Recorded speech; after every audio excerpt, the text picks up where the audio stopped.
والسمراوان الحصودية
Palestinian Corner from Montreal. مرحبا بكم بركن فلسطين من مونتريال. وضيفتي لهذه الحلقة هي السيدة جريس باتشون، هي نائبة الرئيس لشؤون العلاقات العامة في مركز العدل والسلام في الشرق CJPME, Canadians for Justice and Peace in the Middle East. And justice comes before peace. Because some people think, you know, it's so long. Canadians for justice. So justice comes first, then peace, Middle East. Absolutely, yeah. Absolutely. Justice leads to exactly. peace. Welcome to the program. شكرا. أهلا بيكي. Grace, let me begin with asking you about the CJPME. Good job. And we would like to know how did you say, like you were a co-founder. Correct. Of it. And what is the center all about? What is your activism and what you do and what is your role? Sure. I'll let you know. Maybe I'll answer first how we got started. Yes. And then I'll tell you what is our mission and what we do. Absolutely. So pretty much my background is in computer science. It has nothing to do with political science. I'm a large-scale project manager. I was working at Canadian National, Ernst & Young, some very large Canadian organizations. And in 2002, I received an email about Jenin, if you remember Jenin in 2002. Of the camp. That's right. Camp. And there was a gentleman of 37 years old who was crushed, who was holding a white, and he was crushed here. He had a white sheet like this in his hand, 37 years old, and he was crushed in front of his wife and 2 children. That was the turning point in my heart. And that's when I said, is this what's happening to my people? Something has to be done. So my first reaction was not necessarily to do something myself, but to see who is doing something to help the Palestinian people, specifically the people in Jenin and the different villages where Israel did their incursions. And after a couple of months, I found out not many organizations are doing anything. So I went back to those organizations and they said, look, I want to help out. You let me know what are the most pressing needs. How can we help out? So we had one organization who came back and they said there is the area of Beni Naim, which is south of Hebron. They have 70,000 people, cluster of villages, but because of the colonies and because of the wall and the checkpoints, women were no longer able to go to the hospital in Hebron to give birth. So they were giving birth at the checkpoint. And the year prior, there were 17 women who gave birth at the checkpoint, and 7 of the babies died. That's when I said, that's it, we're doing it. We were 3 people around the table with the VP and the director of that not-for-profit organization. One of my colleagues said to me in Arabic, Majnouni? Are you crazy? No one gives money in our community. You will be lucky if you raise 5,000. I looked at the people, I said, we are doing it. We will raise the 100,000. We will raise the 100,000. And within 3 months, we raised 125,000 net, and we equipped the clinic in Bani Naim. Wow.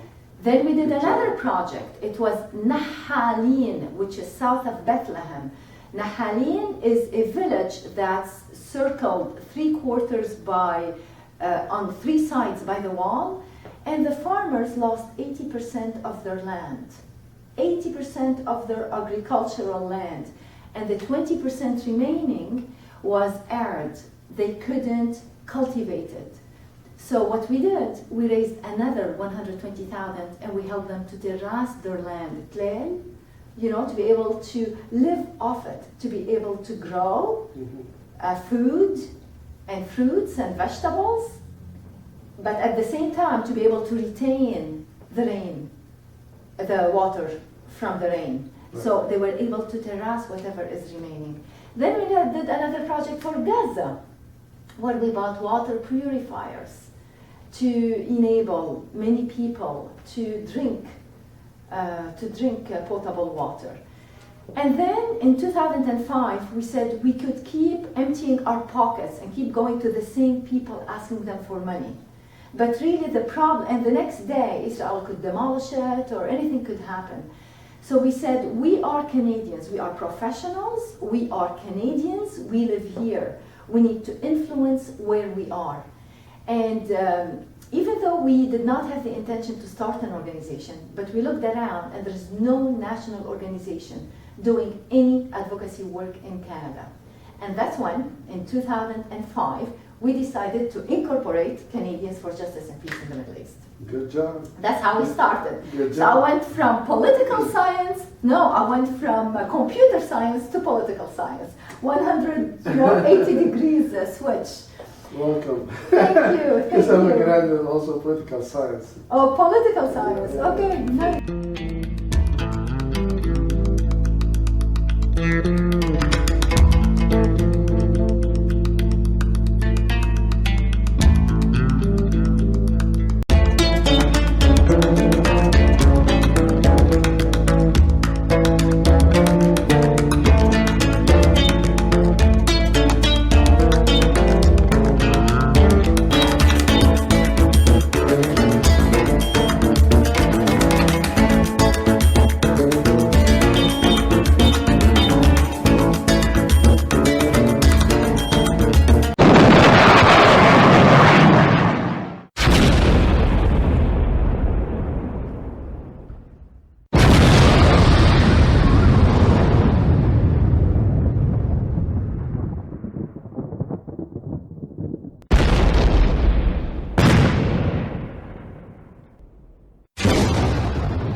in the Middle East mission is to empower Canadians of all backgrounds to promote justice, development, and peace in the Middle East and here at home in Canada.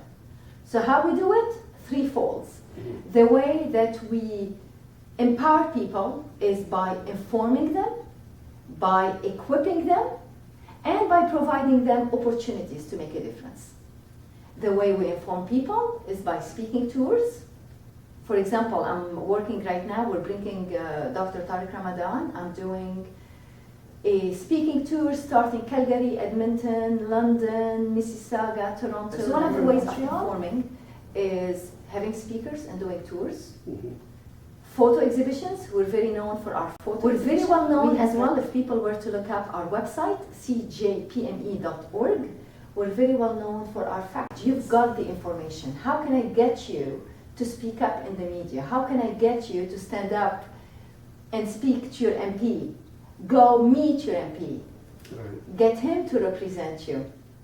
And in order to do that, we do have different tools. We have a tool called Media Alert. We have another tool called the Action Alert. So whenever, be it a member of parliament, be it a prime minister, be it a minister, who does something and we've got to speak. For example, during the period between May and June, we met with close to 100 members of parliament in Ottawa. Wow. Okay? Wow. So, individually? Individually. Wow. What we need to do is to challenge our politicians. These are our representatives. Right. And I had so many members of parliament. The first time I met an MP, she told me, she said, Grace, I have been in parliament for 12 years. No one had ever come to me to talk to me about Palestine. No one. Well, for that, I agree with you. Well, I want to thank you very much You're welcome. for this interview. It's a pleasure to have you. And for your great job, too. And, Thank you. And your center. Thank you. I appreciate it, Joseph. Thanks You're a welcome. lot. Pleasure.